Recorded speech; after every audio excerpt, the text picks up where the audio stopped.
নমস্কার বন্ধুরা, আজকে দুপুরে লাঞ্চে ছিল বড়ি দিয়ে ট্যাংরা মাছের ঝোল, হালকা ঝোল। এটা বাচ্চারাও খেতে পারবে। আলুগুলোকে এরকমভাবে কেটে নিয়েছিলাম, টমেটো কোচানো, কাঁচা লঙ্কা চেরা, বড়ি, বিউলির ডালের বড়িগুলো, ধনেপাতা কোচানো, কালো জিরে, চিনি, স্বাদ মতো লবণ, আর তার সঙ্গে ছিল হলুদ এবং জিরে গুঁড়ো।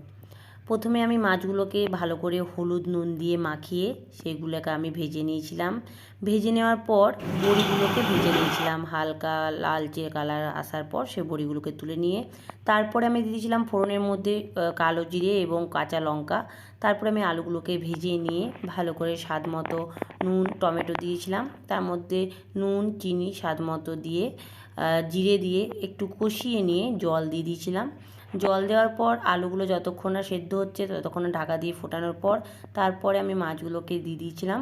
মাছগুলো দেওয়ার পর আমি দিয়েছিলাম ধনেপাতা কোচানো এবং যে বড়িটা ভেজে রেখেছিলাম সেই বড়িটা দিয়ে আজকের আমার রেসিপি তৈরি, বড়ি দিয়ে ট্যাংরা মাছ।